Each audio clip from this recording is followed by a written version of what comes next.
모세가 홍해에서 이스라엘을 인도하며 그들이 나와서 수르 광야로 들어가서 거기서 사흘길을 걸었으나 물을 얻지 못하고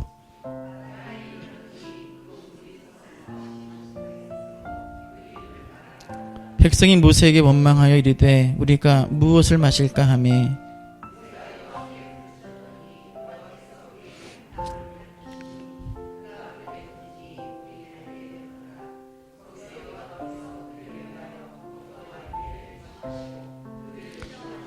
이르시되 너희가 너희 하나님 나 여호와의 말을 들어 순종하고 내가 보기 의를 행하며 내 계명에 귀를 기울이며 내 모든 규례를 지키면 내가 애굽 사람에게 내린 모든 질병 중 하나도 너희에게 내리지 아니하리니 이는 나는 너희를 치료하는 여호와임이라.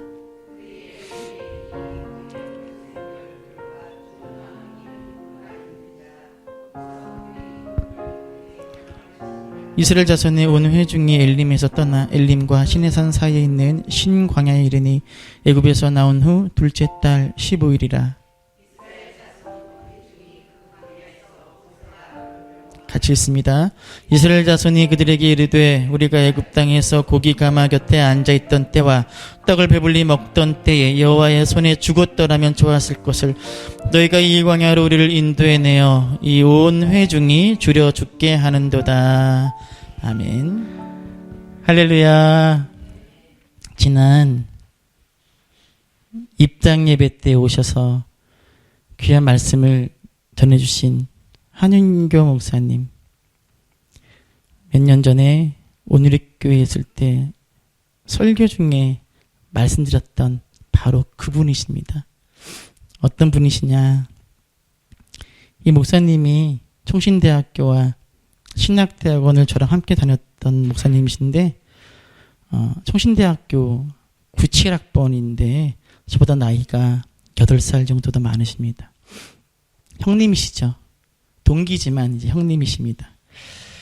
이 목사님이 원래는 금융사 쪽에서 일하셨어요. 굉장히 돈이 많으셨습니다. 근데 가난한 신학생들 중에 돈이 좀 있으면 튀거든요. 찝차 몰고 오시고 그 틈틈이 시간 날 때마다 핸드폰으로 주식 체크하시고 그런데 30대 후반이 되어서 하나님의 부르심을 받고 신학을 시작하십니다. 약 20년 전의 일입니다. 안정적인 회사를 그만두고 신학을 하려고 할 때 가장 먼저 설득해야 할 사람은 누구일까요? 아내지요. 당시에 초등학교 다니는 아이가 둘이나 있었고 또 그런 반듯한 직장을 그만두고 신학을 한다는 건 쉬운 일이 아니죠. 그래서 한 목사님이 아내분을 조용히 불러다가 이렇게 말씀하셨대요. 여보, 우리 광야로 나갑시다. 다행히 목사님이 아내 되시는 분이 신앙이 참 좋으셔서 남편의 뜻에 기꺼이 동의하시고 전도사, 강도사, 목사의 아내로 근 10년 가까이 내조를 하십니다. 이게 쉬운 게 아니에요. 목회자를 만나서 사모가 되는 것과 일반인과 결혼했는데 그 일반인이 직장 그만두고 목회자가 되어서 사모가 되는 것도 완전 달라요. 완전 다른 문제입니다. 그러니까 제 아내는 복 받은 거죠. 네? 다 알고 결혼한 거잖아요. 그럼 말을 못하지요. 그런데 이 사모님은 그게 아니잖아요. 그것은 정말 완전 다른 차원입니다. 총신대학원 수업할 때 한 100명 정도 수업을 하거든요. 그런데 언젠가 교수님이 결혼한 사람 손 들어보라고 하니까 한 100명 중에 한 60명, 70명이 손을 들더라고요. 내리래요. 그리고 또 한마디가 이 중에 내가 결혼이라는 첫 단추를 잘못 끼웠다라고 생각하는 사람이 있으면 손 들어보래요. 깜짝 놀랐습니다. 그 중에 절반에 손 드는 거예요. 이 목회자가 결혼, 특별히 이 아내를 잘 만난다는 건 쉬운 일이 아닙니다. 그래서 저도 복 받았죠. 이 한 목사님의 사모님께서 광야로 나갑시다 하는 이 말에 순순히 동의하시고 그렇게 사모로서의 길을 걸으시죠. 근데 이 목사님이 목사 안수를 받으시고 나서 5년 정도 수원에 있는 굉장히 큰 교회가 있습니다. 수원에서 오래된 교회인데 거기에서 수석 부목사로 사역하시다가 그 안에서 적당히 타협하고 안주하고 있는 자신의 모습을 보게 돼요. 사례비도 많이 받고 또 목사님의 설교나 목회도 인정받고, 그런데 정직히 자신을 볼 때 이게 아니라는 걸 깨닫게 됩니다. 그 내면의 위기 앞에서 오랜 시간 이 목사님이 기도하고 씨름하시는 가운데 하나님께서 자신에게 새로운 결단과 헌신을 요구하고 계심을 깨닫게 됩니다. 그게 무엇이냐? 교회를 개척하라는 거예요. 자신을 향한 하나님의 부르심을 다시금 깨달았기에 이 목사님이 순종하지 않을 수가 없는 거지요. 교회를 사임하고 개척을 하기로 결심합니다. 그런데 목사님 혼자서 결심한다고 되는 일은 아니죠. 이번에 또 누구에게 얘기를 해야 되는 거예요? 사모님에게 얘기를 해야 되는 거지, 아내에게. 사모님께 이 한 목사님이 어떻게 이야기할까 고민하다가 10년 전에 자신이 직장 그만두고 목회자의 길을 걷을 때 아내에게 했던 그 말이 기억이 난 거예요. 아, 그때 그 말이 먹혔지? 그 말이 통했지? 5년 가까이 교회 수석부 목사로 큰 교회, 대형 교회에 안정적으로 살다가 갑자기 교회를 개척하겠다고 아내에게 말했을 때 선뜻 아내가 따라오리라는 확신이 서지 않는 거예요. 그래서 그때 했던 그 말을 다시 한번 써먹어야겠다 하고서 아내와 함께 자리에 앉아서 10년 전 했던 그 말을 꺼냅니다. 한 목사님이 이렇게 이야기했대요.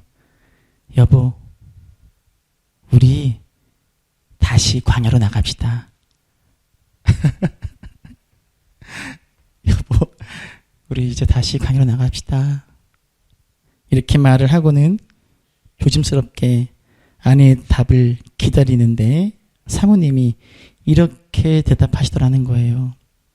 우리가 언제는 광야가 아니었던가요?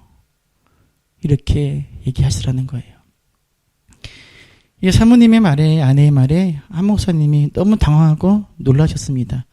왜냐하면 이 사모님이 너무나 온유하고 순종적이신 건데 10년 전 남편이 직장을 그만두고 목사가 되겠다고 대책 없이 일을 저질렀을 때 10년 동안 남편에게 힘들다, 괴롭다, 어렵다 한마디도 하지 않고 다윗처럼 꿋꿋한 모습으로 내조해 오신 분이거든요.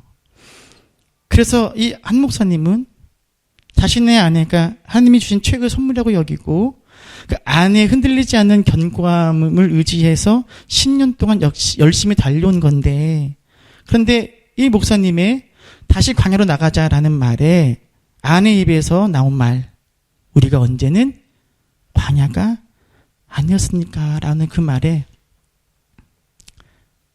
아내가 10년 동안 힘들었구나라는 걸 알게 된 거예요.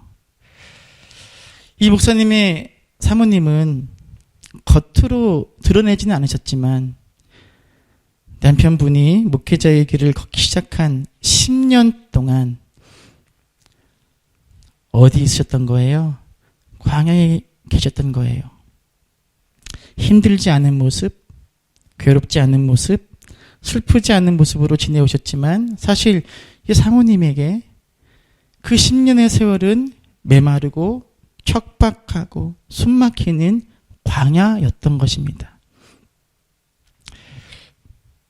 여러분, 언제는 광야가 아니었나요? 라고 대답한 한 목사님의 사모님, 남편이 교회를 사임하고 개척하는 것에 대해서 찬성하셨을까요? 반대하셨을까요? 찬성이죠. 네. 왜냐하면 이 말 속에는 뭐가 담겨있냐면, 지금까지 내가 광야에 있었는데, 그리고 당신이 개척한다는 건 또 다른 광야로 옮기는 것뿐인데, 광야에서 광야로 옮겨가는 것뿐인데 그것이 뭐 힘들겠느냐 라는 뜻이 담겨 있었던 거죠. 물론 10년 동안 힘들었다는 의미도 담겨 있습니다. 하지만 더 큰 의미는 광야에서 또 다른 광야로 옮길 뿐이니 지금까지 인도하신 주님께서 우리를 인도하실 것이라는 그 깊은 믿음이 담긴 말이었다는 거예요. 지금 지난번에 뵀잖아요. 입당 예배 때 어때요? 좋으시죠? 수원 영통에서 10년 가까이 이제 개척하셔서 사역하십니다. 물론 사람이 많이 모이는 큰 교회는 아니지만 정직하게 말씀 따라 한 공동체 이루시고 목회하고 계십니다. 이 목사님의 사모님이 하셨던 말, 우리가 언제는 광야가 아니었던가요? 이 말 속에는 굉장한 신학적이고 신앙적인 성찰이 담겨있는 말입니다. 저와 여러분 모두는 광야 같은 인생길을 걷고 있습니다. 우리 중에 가나안에 도착한 이가 어디 있습니까? 사실 이 땅 위에 가나안은 없습니다. 진정한 가나안은 우리의 마지막 때 하나님의 품에 안길 때 우리는 가나안에 이룰 수가 있지요. 우리가 걷는 이 땅은 광야의 땅이고 우리가 보내는 이 땅의 시간들은 광야의 시간들입니다. 우리는 지금 바로 이 광야에서 다른 광야로 옮겨가고 있을 뿐 사실 우리는 광야에서 벗어날 수는 없습니다. 왜냐하면 하나님의 인도하시는 방법이 그러하기 때문에 그렇습니다. 22절을 다시 읽어볼까요? 읽습니다. 모세가 홍해에서 이스라엘을 인도하매 그들이 나와서 수르 광야로 돌아가서 거기서 사흘길을 걸었으나 물을 얻지 못하고, 이스라엘 백성들이 홍해를 하나님의 기적으로 건넌 후 어디로 들어간다고요?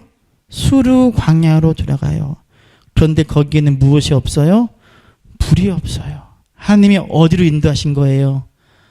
물이 없는 광야로 인도하신 거예요. 방금 전에 홍해라는 그 거대한 물을 지나쳐 왔는데 이제는 역설적으로 물 한 방울 없는 광야로 하나님께서 인도하시는 겁니다. 그리고 하나님의 은혜로 마라라는 곳에서 기적적으로 물을 맛보게 돼요. 그리고 엘림이라는 오아시스에 이르러서 풍족하게 물을 맛봅니다. 27절을 다시 읽겠습니다. 27절입니다.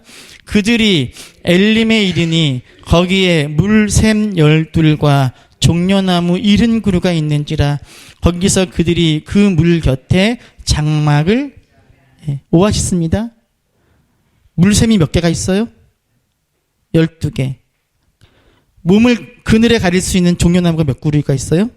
70그루. 이스라엘 백성들의 숫자는 몇 명인데요? 200만 명입니다. 200만 명이 물샘 12과 종려나무 70그루로 어떻게 편이십니까? 여기에서의 12는 뭐예요? 완전수예요. 70은요. 7과 10이 합쳐진. 그래서 여기서의 물샘 12는 그 오아시스가 12개라는 게 아니에요. 종려나무 70그루는 딱 70개가 있었다는 게 아니에요. 200만에 가까운 이스라엘 백성들이 충분히 마실 수 있고 충분히 쉴 수 있는 나무가 있었다는 거예요. 그런 의미입니다. 얼마나 좋은 곳입니까? 그런데 그 다음이 문제입니다.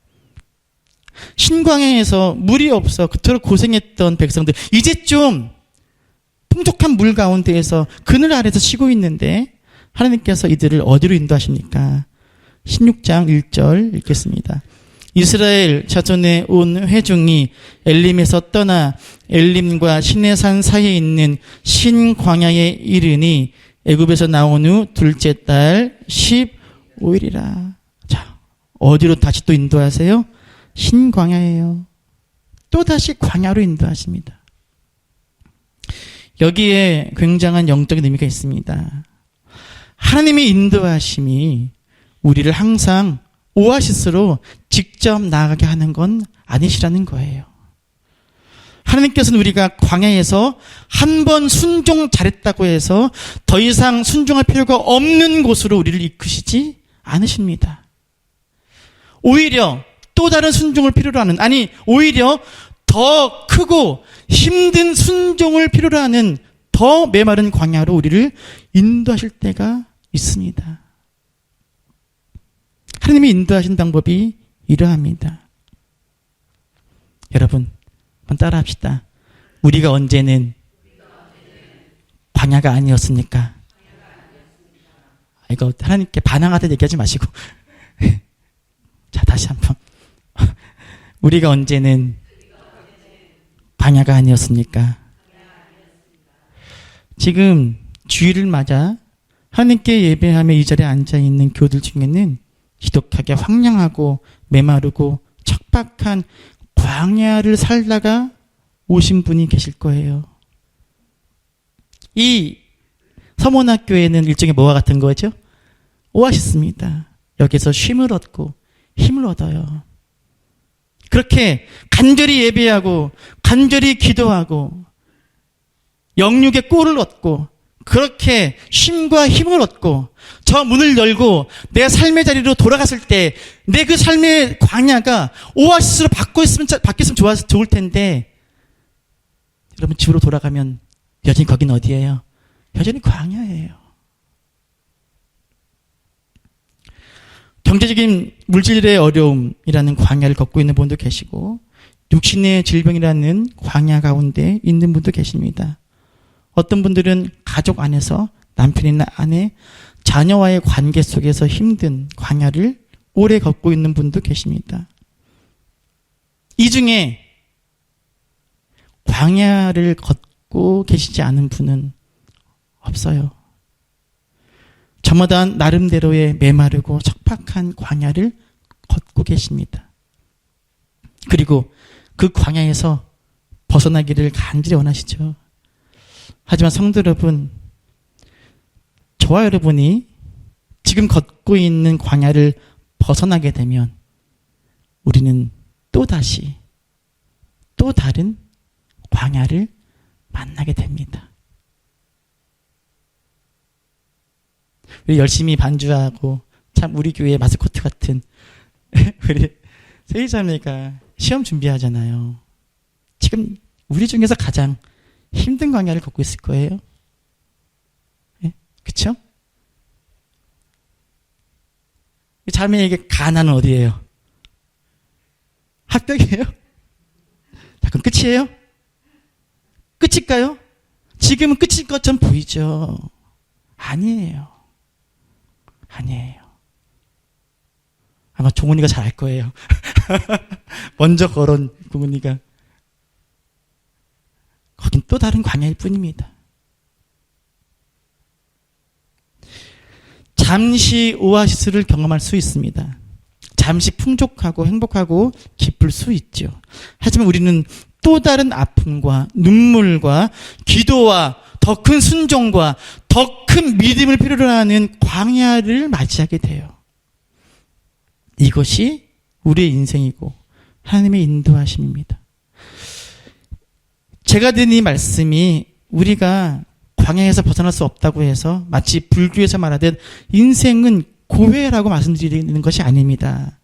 오히려 반대로, 비록 우리가 광야에서 벗어날 수 없는 인생이라고 할지라도 우리는 행복할 수 있다는 거예요.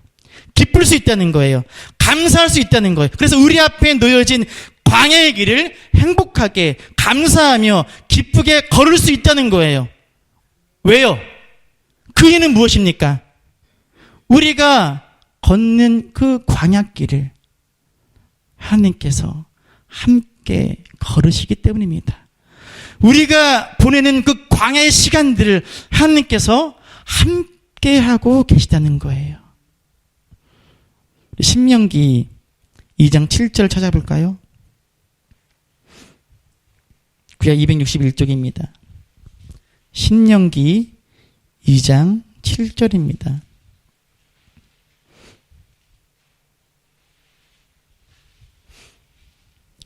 같이 읽겠습니다.